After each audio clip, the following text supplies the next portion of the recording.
Hi, it's Bob from HeCooksForMe.com. Welcome to my kitchen. Tonight we're going to do baby back ribs. We like to actually steam our baby back ribs in the oven. So we're going to put these in plastic wrap and put them in the oven at 225 so it's not hot enough to melt that plastic wrap or cause any issues there. But because it's sealed, it just leaves all of that juice in there to steam up the ribs. And before we put them in, I like to do a rub on them. This is Joe's Hot Stuff, which is a rub out of New Orleans that I really enjoy. It has just enough heat in it and all of the different spices that I really like on my ribs. So I just sprinkle that over the top, and then it's called a rub, so you rub it in, and that gets all that flavor down into the meat. And then I'll just seal this up with that plastic wrap. And we're going to do a few racks tonight, as long as we're doing ribs, and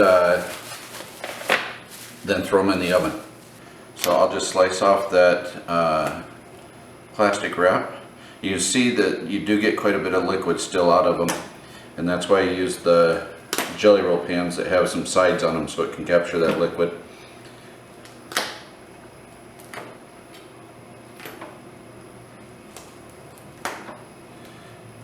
They're hot.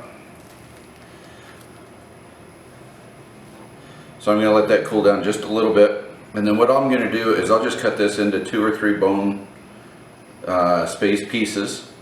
And then I actually did three racks of ribs tonight, but it's just the 2 of us. So we're going to freeze 2 of these, and they'll be great for meals in the future. And then 1 of them I'll keep out, and we'll do it tomorrow night on the grill, and I'll show you that process.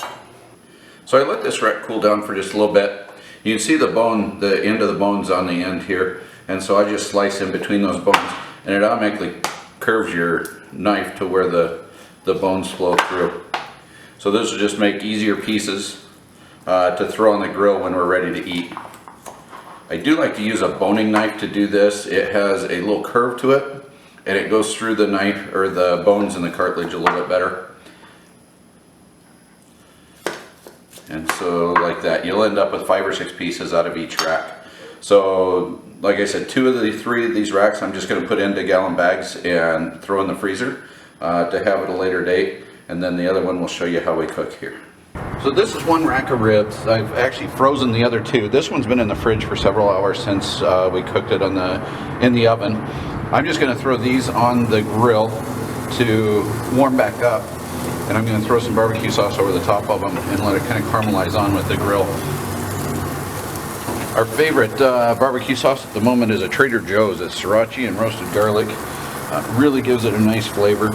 These are actually not a barbecue rib, right? Because we didn't cook them on the barbecue. We're just warming them on the barbecue. But the barbecue sauce gives them kind of that flavor. And in a very quick method compared to a true grilling of the ribs. So I'll just put this on like this. We'll grill it for probably 5 minutes. Then I'll flip them over and do a few more minutes on it that way. Make sure all the sides get done, and that way it'll really caramelize this sauce on there too when it's directly on the heat source.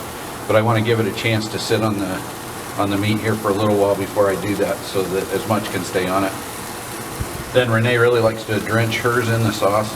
I might do a little bit more sauce on mine, but the flavor is so good on these as they are right here. I'll show them to you when they come off the grill. So our plate of ribs that just came off the grill, you can see they still look pretty saucy, but that sauce is on there caramelized pretty well. And then what we like to do to serve them is you just take them and you cut down between those bones again. These are just almost fall off the bones. These are really tender. Looking great tonight.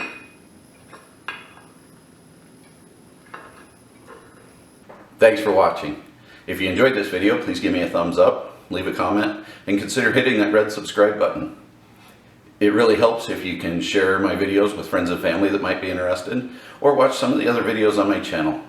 I hope this dish, or one of my other featured dishes, finds its way into your kitchen soon.